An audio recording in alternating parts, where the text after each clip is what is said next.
नमस्कार, स्वागत है आपका जनगणमन 24/7 पर जो कि मेरा यूट्यूब चैनल है। आप उसे लाइक करें, सब्सक्राइब करें। आपने अक्सर सुना है कि प्रेस का गला घोटने की कोशिश की जाती है। प्रेस को हर तरीके से दबाया जाता है, इकोनॉमिकली, सोशली और हर पैमाने पर। अगर कोई व्यक्ति खुलकर सरकार के खिलाफ बोल रहा है और सवाल पूछ रहा है, तो उसको दबाया जाता है। कुछ ऐसे ही प्रेस के शिकारियों की एक लिस्ट आई है। शिकारी शब्द मैं इसलिए इस्तेमाल कर रही हूँ क्योंकि इन्हें प्रेस के प्रेडेटर्स प्रेडेटर्स जो शब्द है अंग्रेजी का, उसका हिंदी अनुवाद आप करें तो उसमें शिकारी आता है कि शिकारी हैं। ये प्रेस के शिकारी हैं, उनकी लिस्ट एक सामने आई है और इसमें भारत से 2 सबसे बड़े प्रेस के शिकारी कौन हैं, ये आपको बताते हैं। एक स्क्रीनशॉट आपको दिखाती हूँ। बहुत इंटरेस्टिंग स्टोरी है ये। 2 Indian entities among RSF's Press Freedom Predators List। ये रिपोर्टर्स विदाउट बॉर्डर्स की एक लिस्ट है जो उन्होंने निकाली है और इसमें 2 बड़े जो नाम दिख रहे हैं। एक तो सबसे पहले अदानी ग्रुप का नाम आया है। ये 2025 की वो लिस्ट है जो प्रेस को टारगेट करने वाले लोगों की लिस्ट है, जो हमेशा रिपोर्टर्स को टारगेट करते हैं और अलग-अलग तरीके से टारगेट करते हैं, उसको भी हम आपको बताएंगे। तो पहला तो अदानी और दूसरा ओप इंडिया। अगर आपने ओप इंडिया की वेबसाइट खोलकर देखी हो तो हमेशा वो पत्रकारों के खिलाफ जहर उगलते रहते हैं। मैंने भी 2024 में जब एक परकला प्रभाकर का एक इंटरव्यू किया था 2024 के चुनाव के बाद, तो एक अच्छी खासी स्टोरी ऑफ इंडिया ने मेरे ऊपर छाप दी थी और मेरे ऊपर पर्सनल अटैक्स भी उसमें किए थे, जिसमें मुझे, मेरे हस्बैंड, सबको उसमें उन्होंने लपेट लिया था। अब मैं अपनी बात आज यहाँ नहीं करना चाहती हूँ क्योंकि जो मुद्दा है सबसे बड़ा ये है कि ये 2 वो संस्थान हैं, ऑफ इंडिया और अदानी का जो ग्रुप है, वो इसने सबसे ज्यादा प्रेस का शिकार किया है। प्रेस का शिकार यानी कि प्रेस को सबसे ज्यादा तंग किया है। इसमें 2 इंडियन एंटिटीज, अगर आप स्टोरीज देखें, 2 Indian entities have been named in Reporters Without Borders 2025 press freedom predators list. यानी कि प्रेस की स्वतंत्रता के शिकारियों की एक लिस्ट है। उसमें 34 सरकारें हैं, उसमें बहुत सारे ऑफिशियल्स हैं, ऑर्गेनाइजेशंस हैं, जिन्होंने सिस्टमैटिकली मीडिया के और जर्नलिस्ट को जो उनका जो फ्रीडम है, जो उनकी आजादी है, जो उनकी स्वतंत्रता है, उसको छीना है। अब ये जो लिस्ट है, जिसमें कि मैंने आपको बताया कि ये एनुअल लिस्ट है, और इस एनुअल लिस्ट में अलग-अलग तरीके से किस तरीके से प्रेस को दबाया गया है, from legal harassment to physical violence, यानी कि कानूनी रूप से पत्रकारों को तंग किया गया है, उसके बारे में बताया गया है इस लिस्ट में। फिजिकल वायलेंस यानी कि चोट पहुंचाकर या किसी ना किसी तरीके से वायलेंस करना, फिजिकल वायलेंस। इकोनॉमिक प्रेशर, उनके ऊपर आर्थिक दबाव बनाना और कोऑर्डिनेटेड डिस इन्फॉर्मेशन एफर्ट्स, यानी कि उनके बारे में गलत खबरें फैलाना। ये सारे पैमाने हैं जिनमें कि अदानी और ऑप इंडिया का नाम आया है। अब आप ये देखिए कि जो रिपोर्टर्स विदाउट बॉर्डर्स है, उसने ऑप इंडिया को कहां पर कौन सी कैटेगरी में डाला है? सोशल कैटेगरी में डाला है, stating that the outlet engaged in smear campaigns against journalists and fuelled public distrust towards media. यानी कि ऑप इंडिया सोशल कैटेगरी में उसने क्या काम किया है? जर्नलिस्ट की छवि को खराब किया है, उनके प्रति अविश्वास पैदा करने की कोशिश किया। अकॉर्डिंग टू द रिपोर्ट, अगर आप स्क्रीनशॉट देखें, op India published 96 articles. Op India ने 96 आर्टिकल्स छापे 2025 में, जिसमें कि जर्नलिस्ट को टारगेट किया गया, वो जर्नलिस्ट जो कि सरकार के की आलोचना कर रहे थे। These pieces were often followed by online abuse directed at those mentioned. यानी कि पहले उनकी छवि को खराब किया गया, फिर उनका ऑनलाइन अब्यूज किया गया। October 23rd, shortly after the RSF announced the Dhanya Rajendran, editor of the News Minute, had been nominated for its Prize for Impact, Op India allegedly published defamatory content about her. धन्या राजेंद्रन जो कि editor है news minute की, उनको एक prize के लिए nominate किया गया था, प्राइज फॉर इम्पैक्ट के लिए, और उसके तुरंत बाद ऑप इंडिया ने उनके ऊपर उनकी छवि को खराब करता हुआ एक आर्टिकल छाप दिया। ऑप इंडिया का काम ही यही है। The site also released a 200-page document earlier this year that RSF described as conspiracy driven, accusing journalists of running a coordinated narrative war against the government। यानी कि ये ऑप इंडिया का ये भी काम है कि किस तरीके से हर चीज को कॉन्स्पिरेसी बता देना। हर चीज, ऑप इंडिया का जो सबसे बड़ा हथियार है वो है षड्यंत्रकारी थियरीज को एट्रीब्यूट कर देना। अब आते हैं अदानी ग्रुप के ऊपर, क्योंकि भारत के जो लिस्ट में ये दोनों नाम थे, ऑफ इंडिया के बारे में बता दिया, अब सबसे जरूरी अदानी ग्रुप के बारे में। Adani Group, one of India's largest corporate entities, was listed under the legal category. अभी आपको याद होगा परंजय गुहा ठाकुरदा, HW न्यूज, बहुत सारे ऐसे जर्नलिस्ट थे जिनके खिलाफ जॉन डो ऑर्डर ले लिया गया था, वो भी एक दिल्ली की डिस्ट्रिक्ट अदालत से। तो लीगल कैटेगरी, लीगल तरीके से सबसे ज्यादा अगर किसी ने तंग किया वो थे अदानी। तो Adani group, one of India's largest corporate entities, was listed under the legal category for allegedly using the court system to silence the journalist. अदालत का इस्तेमाल जर्नलिस्ट को चुप कराने के लिए किया गया। अब क्या लिखा है रिपोर्टर्स विदाउट बॉर्डर्स ने? Reporters Without borders reported that in 2025 the group, यानी कि Adani group, filed 2 gag lawsuits combining the civil and the criminal defamation charges against 8 journalists and 3 media organizations. 3 media organisations के खिलाफ, 8 पत्रकारों के खिलाफ सिविल और criminal defamation cases file किए थे अदानी के ग्रुप ने।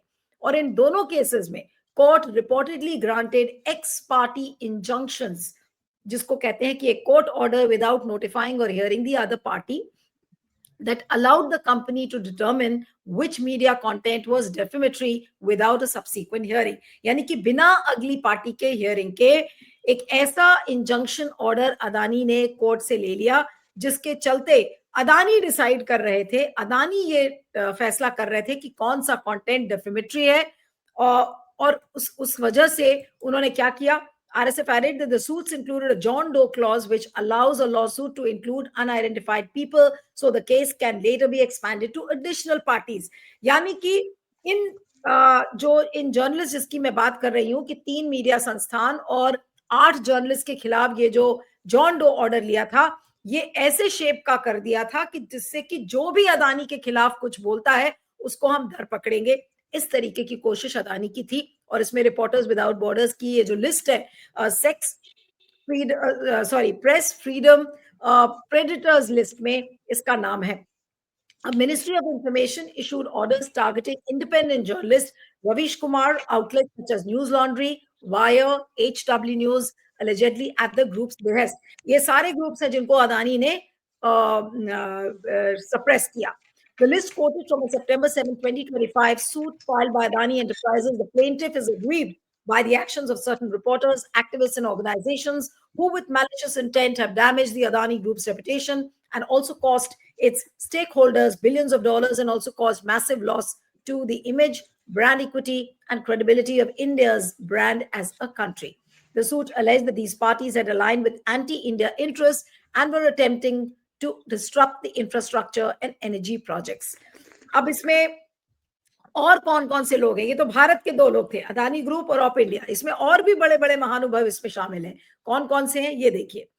Other entrants in the 2025 Predators list include Israeli Defense Forces, IDF, for the deaths of nearly 220 journalists under Prime Minister Benjamin Netanyahu, Myanmar State Peace and Security Commission, and Jalisco New Generation Cartel, described as Mexico's most violent criminal organization.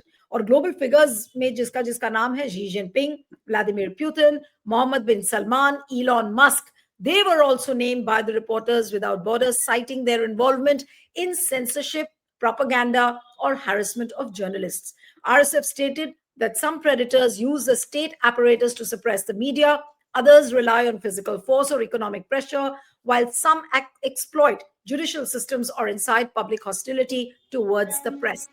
और सबसे ज्यादा मजे की बात यह है कि technology का इस्तेमाल किया है इस रिपोर्टिंग को सप्रेस करने के लिए 2025 में, with examples ranging from artificial intelligence driven state propaganda in China to coordinated smear campaigns by the IDF and content suppression through social media. तो AI का इस्तेमाल किया गया, smear campaigns का इस्तेमाल किया गया, और सोशल मीडिया के जरिए इस तरीके की खबरों को दबाने की और रोकने की कोशिश की गई है। तो अदानी ग्रुप उस लिस्ट में आते हैं। इंडिया इस लिस्ट में आता है। तो इस पूरी खबर का इंपोर्ट क्या है, इसको हम समझने की कोशिश करेंगे। हमारे साथ इस समय independent media analyst Siddharth Sharma है। सिद्धार्थ, आपका बहुत बहुत स्वागत है। Thank you so much for joining. मैंने थोड़ा सा इसको समझा दिया व्यूअर्स के लिए, जो वो स्टोरी आई थी जिसका हम स्क्रीनशॉट दिखा रहे थे। अब इसका हम एनालिसिस करेंगे कि इसका मतलब क्या है। भारत से शुरू करते हैं। Adani is topping the chart. Adani of India को तो कुछ कम लोग जानते होंगे, लेकिन अदानी के ग्रुप ने किस तरीके से रिपोर्टर्स को का गला घोटने की कोशिश किया है, इसका एनालिसिस आप कैसे करेंगे? जी, इसका एनालिसिस करने से पहले लोगों को ये बता दें कि कोई अगर आजकल क्या होता है, कोई भी अगर विदेशी संस्थान भारतीय किसी चीजों भारतीय किसी इकाई के बारे में नकारात्मक कोई चीज लिखता है तो तुरंत उसके बारे में कह दिया जाता है कि ये तो विदेशी फंडेड है, ये तो एंटी नेशनल है, इनका कोई एजेंडा है। तो सबसे पहले तो ये जो रिपोर्टर सांस फ्रंटियर्स, ये एक फ्रेंच नाम है। इसका मतलब होता है जो दुनिया भर के पत्रकार हैं, जिनकी की कोई पेशेवर पत्रकार हैं, तो उनकी एक संस्था है, वैश्विक संस्था है। कोई भी पेशेवर होते हैं तो उनकी अपनी ही एक इकोसिस्टम होता है। जैसे यूनाइटेड नेशन में अगर प्रधानमंत्रियों की बैठक होती है तो सब देश के प्रधानमंत्री वहां पर पहुंचते हैं। दुनिया भर में कहीं अगर डॉक्टरों की बैठक होगी तो सारे डॉक्टर एक जगह बैठते हैं। तो सारे प्रधानमंत्री अगर यूनाइटेड नेशन में जाके बैठते हैं तो वो पेशेवर रूप में बैठते हैं। इसीलिए दुनिया के सारे डॉक्टर पेशेवर हैं। सारे डॉक्टर दुनिया के एक साथ आए, इसीलिए कोविड से जैसी महामारी से भी दुनिया बच सकी, हम लोगों ने वैक्सीन बना ली। तो जहां पर भी दुनिया में पेशेवर लोग होते हैं वो एक साथ आते हैं। तो दुनिया भर के जो पेशेवर पत्रकार हैं उनकी ये संस्था है, रिपोर्टर सांस फ्रंटियर्स, मतलब ये पत्रकारों की एक वैश्विक संस्था है। तो ये यूनाइटेड नेशन की जो मानवाधिकार की धारा है कि दुनिया में हर व्यक्ति को कुछ मानवाधिकार होना चाहिए, धारा 19, उसके अंतर्गत ये बनी है। और ध्यान में ये रखना है कि भारत ने भी यूनाइटेड नेशन की उस मानवाधिकार की धारा 19 पर भारत ने भी दस्तखत किया है। क्योंकि ये जो रिपोर्टर सांस फ्रंटियर्स नाम की संस्था है, ये संयुक्त राष्ट्र संघ को सलाह भी देती है। इसका मतलब ये संस्था किसी के खिलाफ, भारत के खिलाफ या अदानी के खिलाफ काम कर रही है, इस तरह की कोई साजिश इसमें नहीं होती है। ये एक स्वतंत्र संस्था है और ये संस्था संयुक्त राष्ट्र संघ तक को सलाह देती है। तो दुनिया भर में होता यह है कि दुनिया भर में स्वतंत्रता छीनने की जो भी कोशिश करता है, ये संस्था उसकी नाम उजागर कर देती है। जैसे आपने कहा म्यांमार में जब मिलिट्री जनता है, वहां पर एक तानाशाही भी नहीं है, वो मनमानी है, उसका नाम इन्होंने लिया है।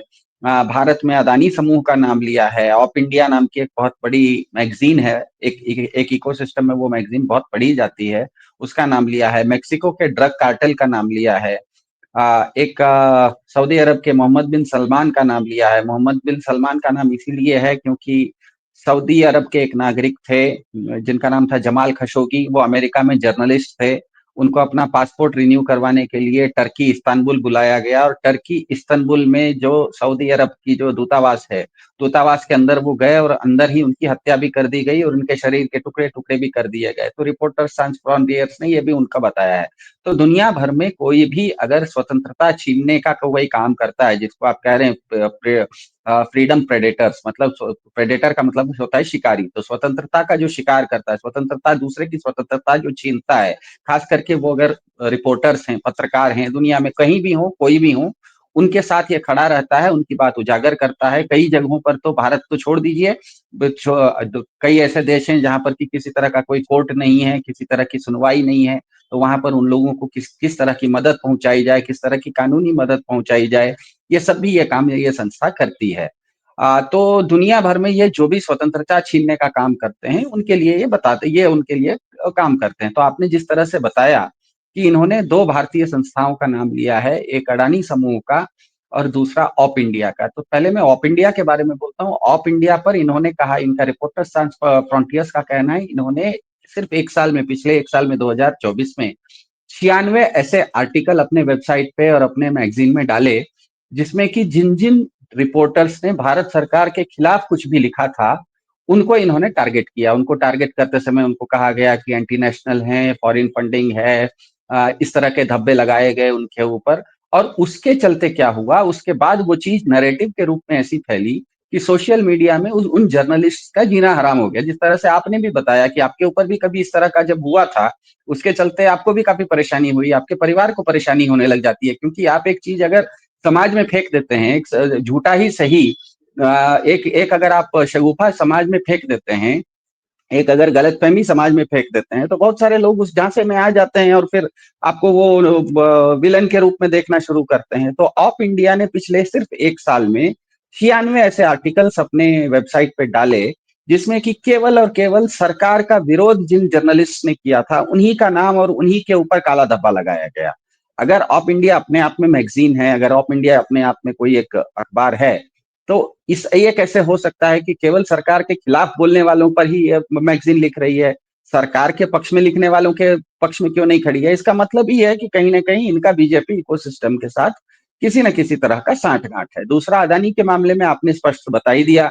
अदानी ने तो कोर्ट तक में जाके इस तरह का ऑर्डर ले लिया जिसको जॉन डो ऑर्डर कहते हैं। मतलब कोर्ट में अदानी गए, किसी के खिलाफ बोला, जिसके खिलाफ बोला उसको तो कोर्ट ने बुलाया नहीं, अदानी ने जो जो मांग की वो सब मान लिया कि इतने सारे वेबसाइट को बंद कर दो, इतने सारे यूट्यूब को बंद कर दो। इसके चलते भारत में काफी सेंसरशिप होती है। दुनिया में सबसे ज्यादा अगर इंटरनेट कहीं बंद होता है तो वो भारत में बंद होता है। आप मणिपुर में जाके देखिए, मणिपुर में 2-2 साल से ढंग से इंटरनेट नहीं चल रहा है। कश्मीर में कई बार इंटरनेट बंद कर देते हैं। ये तो छोड़िए, भारत के मुख्य भारत में भी कहीं पर भी छोटा मोटा कहीं कोई एक समस्या हो जाती है तो आपका इंटरनेट हैंग होने लग जाता है, इंटरनेट स्लो कर दिया जाता है। तो ये सब जो स्वतंत्रता को छीनने का काम जिन्होंने भी किया है उनका ये संस्था नाम लेती है। लेकिन यहाँ पर मुख्य सवाल ये आ जाता है कि ऑप इंडिया जैसी संस्था जब एंटी नेशनल फॉरेन फंडिंग आदि का धब्बा लगाकर किसी का नाम जारी करती है तो बहुत सारे शरीफ मगर नासमझ लोग भी तो इस झांसे में आ जाते हैं, क्योंकि 80% लोग शरीफ होते हैं पर वो नासमझ होते हैं। 15% लोग बुद्धिमान होते हैं लेकिन वो बहुत धूर्त भी होते हैं। सिर्फ 5% ही लोग ऐसे होते हैं जो शरीफ भी होते हैं, बुद्धिमान भी होते हैं, लेकिन वो समझदार भी होते हैं। तो हुआ ये कि 2014 से पहले के भारत में भारत औसत जनता जो भारत की थी 2014 से पहले की, वो सामाजिक थी, वो राजनीतिक ज्यादा नहीं थी। राजनीति वोट तक तो 5 साल में एक बार वोट कर देते थे और उनको लोगों को पता होता था वोट एक सीक्रेट चीज है। उसके अलावा सामाजिकता में आप अगर किसी दूसरे राजनीतिक दल के भी हैं तो सबके साथ आपस में दोस्ती होती थी, प्यार मोहब्बत होता था। अलग अलग राजनीतिक दल के लोग भी एक दूसरे के साथ उठते बैठते थे। नेहरू जी और अटल बिहारी वाजपेयी एक साथ एक दूसरे के साथ बैठते थे, हमें पता है। लेकिन अचानक हुआ है कि 2014 के बाद भारत के सरकारी तंत्र ने आ, ये जो सोशल मीडिया बूम हो रहा था उसकी मदद से अपना एक प्रोपेगेंडा शुरू किया। वो प्रोपेगेंडा शुरू करने के कारण क्या हुआ कि औसत आदमी जो होता है, भारत का एक औसत आदमी, वो बहुत मेहनती होता है पर बेनाम होता है, उसका कोई नाम नहीं होता, पड़ोसी भी उसका नाम नहीं जानता। तो उसके अंदर एक नाम, उसने जो मेहनत किया है उसका रिकॉग्निशन उसे नहीं मिल रहा होता है। और नाम कमाने का सबसे आसान तरीका राजनीति है, हम सबको पता है नाम कमाना है सबसे अच्छा रास्ता राजनीति है। और राजनीति में होता यह है कि बुद्धिमानी नहीं चलती है, धूर्तता ज्यादा चलती है। क्योंकि बुद्धिमान तो क्या होता है, बुद्धिमान आइंस्टाइन भी होता है, बुद्धिमान कोई वैज्ञानिक भी होता है, वो तो आविष्कार करता है, समाज के लिए भला करता है। सिद्धार्थ, मैं अब अदानी के पॉइंट ऑफ व्यू से बात करना चाह रही हूँ क्योंकि हम इंडियन कॉन्टेक्स्ट में बात करेंगे तो ज्यादा अच्छा है। इलॉन मस्क वगैरह पे मैं नहीं जाना चाहती हूँ, लेकिन अदानी और ऑप इंडिया को भी छोड़ देते हैं। लेकिन अदानी का इसमें नाम आना ये अपने आप में किस बात का संकेत है, और क्या अदानी इससे कोई सबक सीखेंगे, या फिर आपको लगता है कि अगले साल भी उनका यही हालत रहेगी? क्योंकि ऐसा तो है नहीं कि अदानी के खिलाफ स्टोरीज हो नहीं रही हैं। अभी हमने अपने ही चैनल पर स्टोरी की थी कि ऑस्ट्रेलिया के सुप्रीम कोर्ट ने उनको वहां पर वो एक अपना केस हार गए। किस तरीके से उन्होंने एक एनवायरमेंट एक्टिविस्ट को बहुत ज्यादा तंग किया, उसके फैमिली पर रेड डाली, उस व्यक्ति ने अपने परिवार के 2 लोगों को खो दिया, बहुत सारा उसका बैंकरप्ट हो गया वो अदानी का, लेकिन फिर अंत में वो जीता। बेन पेनिंग्स नाम का वो व्यक्ति था, उस पर हमने भी जनगण मन पे प्रोग्राम भी किया था। तो अब अदानी इससे कोई सबक लेंगे या नहीं लेंगे, या उनको कोई फर्क नहीं पड़ता कि रिपोर्टर्स विदाउट बॉर्डर्स ने उनको प्रेस के शिकारियों की लिस्ट में डाल दिया है, उससे कोई फर्क नहीं पड़ता उनको? जी। हाँ, इसमें सबसे एक बहुत मजेदार बात यह है, और ये बहुत बड़ा अपने आप में एक एक्सेप्शन है। एक्सेप्शन का मतलब अपने आप में एक बहुत बड़ा अपवाद है कि रिपोर्टर सांस फ्रंटियर्स ने जितने भी संस्थाओं का नाम लिया है जो कि लोगों की स्वतंत्रता छीन रहे हैं, वो या तो सरकारें हैं या तो अपने आप में राजनेता हैं, या तो वो गुंडे मवाली हैं। जिस तरह से वो मेक्सिको कार्टेल का नाम लेता है, तो कार्टेल का मतलब तो माफिया हुआ। वो एक तरफ नाम लेता है म्यांमार की जनता का, म्यांमार की जनता तो सरकार हुई। वो कभी कभी नाम लेता है मोहम्मद बिन सलमान का, वो तो सऊदी अरब के राजा हो गए। तो ताकतवर लोगों का नाम लेता है, लेकिन इसमें केवल एक ही व्यापारिक प्रतिष्ठान का नाम है, और वो है अदानी। ये आश्चर्यजनक नहीं है क्या कि आप अगर व्यापारिक प्रतिष्ठान हैं तो आप शिकारी कैसे हैं? व्यापारिक प्रतिष्ठान अगर हैं तो ये तो ऐसा ही कहना हुआ कि हाथी तो है लेकिन मांसाहारी है, बहुत बड़ा जानवर है, तो हाथी कितना भी बड़ा हो वो मांसाहारी नहीं हो सकता। तो आप अगर व्यापारिक प्रतिष्ठान हैं तो इस तरह से आप माफिया का काम कैसे कर रहे हैं? इस तरह से आप डराने धमकाने का काम कैसे कर रहे हैं? इस तरह से आप शिकारी कैसे बन रहे हैं? हाथी कितना भी बड़ा होगा लेकिन वो शिकारी जानवर तो नहीं बन सकता। तो व्यापारी दुनिया में हमें पता है कि जो भी व्यापारी होता है वो व्यापार करता है, वो हिंसक तो हो नहीं सकता। हिंसक होने के लिए आपके पास दो ही चीज होनी चाहिए। हिंसक होने के लिए या तो आपके पास अस्त्र शस्त्र होने चाहिए या तो आप अधिकार संपन्न होने चाहिए, क्योंकि आप अगर सरकार हैं या अधिकार संपन्न है, आपके पास पावर है, तो आप हिंसा कर सकते हैं, क्योंकि आपके पास पावर होने के चलते हिंसा करने के लिए आपके पास पुलिस होती है, आपके पास मिलिट्री होती है। या तो आप अगर हिंसा करना चाहते हैं तो आपके पास झूठा ही सही, किसी गलत तरीके से ही सही, आपके पास अस्त्र शस्त्र होने चाहिए, जिस तरह से मेक्सिको के कार्टेल के पास है, जिस तरह से कोई आतंकवादियों के पास आ जाते हैं। तो बिना अस्त्र शस्त्र के और बिना सत्ता के आप किसी के ऊपर हिंसा नहीं कर सकते, असंभव है। और कोई भी व्यापारिक प्रतिष्ठान, कोई भी व्यापारी जो है वो न तो सत्ता में होता है और न ही वो किसी तरह का अस्त्र शस्त्र रखता है। ऐसे में अगर अदानी का नाम आ रहा है, इसका मतलब ही ये स्पष्ट हो जाता है कि अदानी ऊपर से जिस तरह से अपने आप को व्यापारी कहते हैं, वो अंदर से उतने व्यापारी कम हैं। कहीं ना कहीं उनकी स्पष्ट रूप से सत्ता के साथ साठगांठ है, इसीलिए वो अपनी मनमानी सत्ता के माध्यम से करवा लेते हैं, सत्ता का वो उपयोग करते हैं। मतलब एक तरह से सत्ता के पीछे के वो खिलाड़ी साबित होते हैं, क्योंकि अपने आप में जो इकाई व्यापारिक है, जो इकाई व्यापार करती है, जो इकाई औद्योगिक है, वो किसी तरह का शिकार का काम तो कर नहीं सकती, क्योंकि शिकार करने के लिए आपको हिंसक काम करना है। हिंसक काम करने के लिए अदानी कोई बंदूक थोड़े बनाता है। मैंने नहीं देखा कि अदानी की कोई बंदूक की फैक्ट्री है। तो अदानी के पास अगर न तो बंदूक की फैक्ट्री है और अदानी के व्यापारी हैं और अदानी अपने आप में सरकार नहीं है, ये दोनों नहीं होने के बावजूद अगर वो शिकारी जैसा व्यवहार कर रहे हैं, इसका मतलब बिल्कुल स्पष्ट है कि कहीं ना कहीं सरकार के पीछे की वो ताकत है। और वो जैसा सरकार को कहते हैं, वो जब कहते हैं कि फलाने से मुझे परेशानी हो रही है, इसको इस तरह से देखिए, एक हाथी को शेर से परेशानी हो रही थी, वो हाथी शेर को तो कुछ नहीं कर सका, लेकिन उसने किसी बाघ से दोस्ती कर ली, कहा तुम शेर को निपटा दो, हम शांत बैठते हैं। तो इसका मतलब अदानी ऐसी इकाई साबित होती है जो कि सत्ता के पीछे की खिलाड़ी है। दिक्कत उसको किसी से भी होती है तो सत्ता के माध्यम से उसको निपटा देती है। नहीं, एक चीज और है जो मेरा आखिरी सवाल आपसे होगा कि अदानी अब विश्व में कहीं और बिजनेस करने लायक नहीं बचे हैं। हर जगह से अब उनकी जो छवि है, कहीं पर वो डराते धमकाते हैं, अपने प्रोजेक्ट को लगाने के लिए एनवायरमेंटलिस्ट को तंग करते हैं। आप और ऐसे एक नहीं कई इस तरीके के एग्जाम्पल्स हैं, केनिया में, ऑस्ट्रेलिया में तो सुप्रीम कोर्ट में ही हार गए, वो इतना बड़ा कोल का प्रोजेक्ट था। लेकिन अब सवाल ये उठता है कि वर्ल्ड में वो कहीं अब मुंह दिखाने लायक नहीं रह गए, कोई प्रोजेक्ट लगाने लायक नहीं बचे अदानी। तो अब ये जो प्रेस के शिकारियों की लिस्ट में जब इनका नाम आया है, तो अब क्या ये अब छोड़ देंगे प्रेस के लोगों को तंग करना?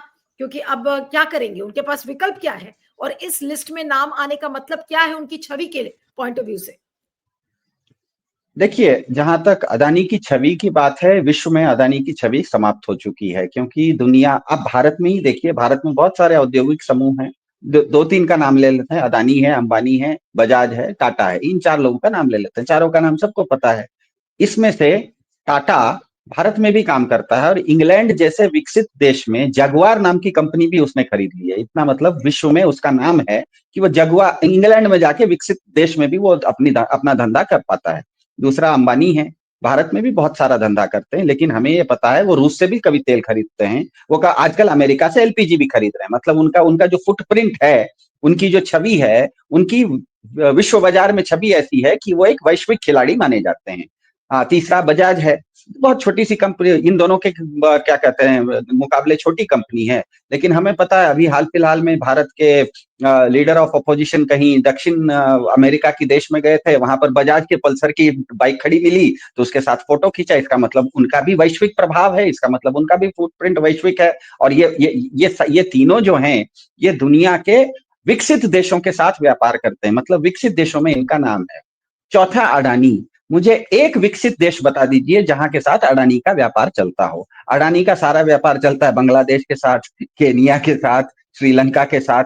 एक गलती से इन्होंने ऑस्ट्रेलिया में शुरू किया, वो भी बंद करवा दिया। तो इनका व्यापार अगर केवल और केवल इस तरह के पिछड़े हुए देशों के साथ चलता है, इसका मतलब ही है कि अगर इंग्लैंड में अडानी जाते हैं, जर्मनी में जाते हैं, जापान में जाते हैं, न्यूजीलैंड में जाते हैं, अमेरिका में जाते हैं, तो उनका स्वागत नहीं है, क्योंकि उनकी वो छवि है नहीं। तो विश्व बाजार में अडानी कहीं पर खड़े नहीं होते।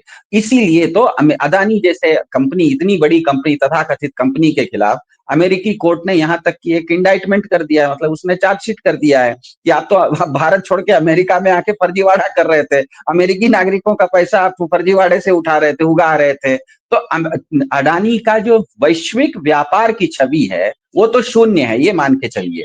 अडानी इसीलिए टिके हुए हैं क्योंकि भारत सरकार, वर्तमान सरकार के साथ, भारत के वर्तमान तंत्र के साथ उनका बहुत निकट का गठजोड़ है। गठजोड़ इतना ही है कि एक तरह से आप इसको इस तरह से देखिए कि आपकी एक कार है, ऊपर से देखने में जैसी भी है, लेकिन वो कार चलती तो है हुड के नीचे जो इंजन है उसके कारण। इंजन किसी को दिखता नहीं है, लेकिन चलाता वो कार को इंजन ही है। तो एक तरह से आप ये समझ सकते हैं कि वर्तमान भारतीय तंत्र का जो इंजन है वो अडानी है, लेकिन उस इंजन की पूछ दुनिया में और कहीं नहीं है, क्योंकि दुनिया में उसने अपना नाम खराब कर लिया है।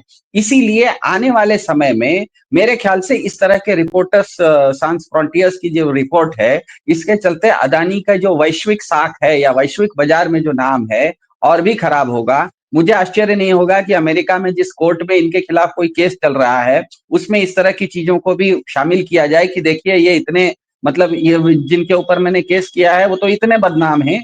कोई भी अपने केस को पुष्ट करने के लिए और भी प्रूफ देता है और भी सबूत देता है। लेकिन भारत में क्या अडानी अपने हरकतों से बाज आएंगे, इसमें मुझे शंका है, क्योंकि फिर से मैं कह रहा हूं भारत में तंत्र के साथ क्योंकि उनका बहुत जबरदस्त गठजोड़ हो गया है। इसीलिए मुझे आश्चर्य नहीं होगा कि अडानी भारत में उनकी जो हरकतें हैं, जिस तरह से कोर्ट वगैरह में वो लोगों को खींचते हैं, आपके जैसे चैनलों को भी उन्होंने खींचा है, तो आने वाले समय में भी वो ये उनकी ये हरकतें जारी रहें, इसमें मुझे आश्चर्य नहीं होगा, क्योंकि भारत के तंत्र का तो उनको समर्थन है ना। उसके लिए तो भारत में तो भारत का तंत्र को तो क्या लेना देना, अमेरिका कुछ भी सोचे। हमको अगर हमको मतलब क्या कहते हैं, हमारे मालिक ने हमको जो पैसा देता है उसने अगर जो बोला है मालिक के कहे अनुसार तो नौकर करेगा। तो मेरे ख्याल से अब ये समय, अब भारत की जनता को ये समझना पड़ेगा कि धूर्त लोगों के झांसे से अगर आपको बचना है, क्योंकि ज्यादातर लोग आजकल भारत में जो भी सोशल मीडिया पर हैं वो भी अच्छे लोग हैं, शरीफ हैं, बुद्धिमान भी हैं, लेकिन बुद्धिमान और शरीफ होते हुए भी नासमझ हैं। तो उनका हो ये रहा है कि धूर्त लोग उनको झांसा दे रहे हैं, और धूर्त लोग अपना स्वार्थ के लिए झांसा देते हैं। बुद्धिमान लोग जब कोई काम करते हैं तो उससे समाज का भला होता है। धूर्त लोग जब कोई काम करते हैं तो उससे उनका अपना अपना भला होता है। तो मेरे ख्याल से आने वाले समय में शरीफ, बुद्धिमान, समझदारों को, शरीफ ना समझ 80% लोगों को धूर्तता से बचाने के लिए उनको समझदार बनाने का प्रयास करना पड़ेगा। नहीं तो जिस तरह से, इस तरह से पूरे दुनिया में नाम खराब हो रहा है, ये तो देखिए, ये तो ऐसी बात है कि ये तो ऐसा ही हुआ है जिसको इंग्लिश में एक ऑस्ट्रिच अप्रोच कहा जाता है, या फिर बिल्ली के, हमारे भारत में कहा जाता है बिल्ली बिल्ली आंख बंद करके दूध पीती है तो उसको लगता है दुनिया उसे नहीं देख रही है, लेकिन बिल्ली ने आंख बंद किया है, दुनिया तो उसको देख रही है कि बिल्ली दूध की चोरी कर रही है। तो ये एक ऐसी स्थिति आ रही है धीरे धीरे, और हमें पता है सोशल मीडिया ने दुनिया को एक गांव बना के छोड़ दिया है। दुनिया में कहीं भी कुछ होता है सोशल मीडिया से वो छुपा नहीं रहता।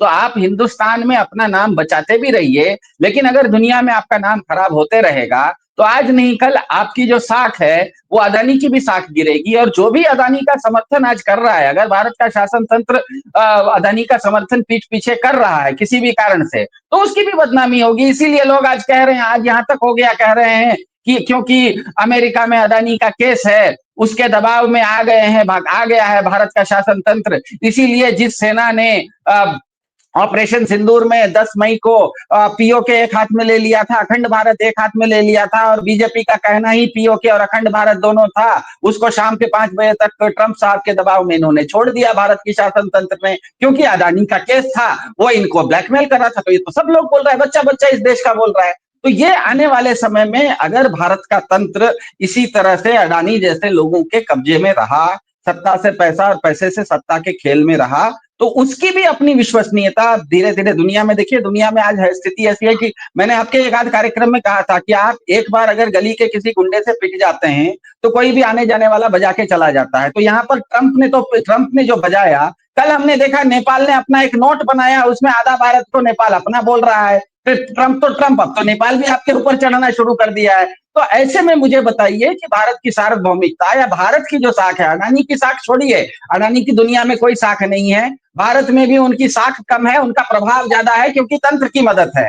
भारत में जो शासन तंत्र है, भाजपा है, उसका भी तो नाम खराब होगा अब आने वाले समय में।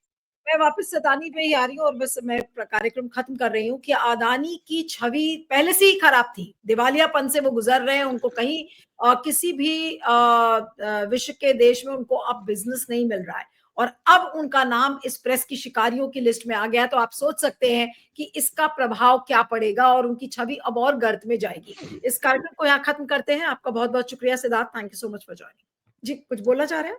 मैं एक ही चीज बोलना चाह रहा हूं कि आने वाले समय में अगर अदानी किसी के ऊपर भी, यूट्यूबर के ऊपर या प्रेस स्वतंत्रता मतलब पत्रकारों के ऊपर किसी भी तरह का केस करते हैं, तो वो जो केस होगा उसमें कोर्ट में ये कागज अपने तरफ से लगा दीजिए कि आप अदानी इस तरह की चीजों में दुनिया भर में लिप्त हैं, आप इनकी बात सुन रहे हैं। क्या कि कोर्ट 1 मिनट में वो अदानी का केस ऐसे ही फेंक देगा, क्योंकि कोर्ट सोचेगा अदानी भले बदनाम हो जाए वो तो ठीक है, भारत की न्यायपालिका बदनाम हो जाए कि दुनिया में जिसका नाम खराब है उसके पक्ष में हम खड़े हो जाएं। तो मेरा तो निवेदन है, मेरी राय है, दुनिया भारत में जितने भी पत्रकार हैं, यूट्यूबर हैं, जो भी सोशल मीडिया पर हैं, उनको अगर आने वाले समय में अदानी की ओर से किसी भी तरह का नोटिस आता है तो उस नोटिस के जवाब देते समय ये वाला क्या कहते हैं वेबसाइट डाल दीजिए कि भैया तुम हमको जो बोल रहे हो ना, तुम्हारा ना तुम अपना देख लो, तुम्हारी स्थिति क्या है। अगर ये चीज कोर्ट में जाएगी तो फजीयत तुम्हारी ज्यादा होगी, पहले से ना बदनाम हो और ज्यादा बदनाम हो जाओगे। बिल्कुल। चलिए आपका बहुत बहुत शुक्रिया, thank you so much for joining.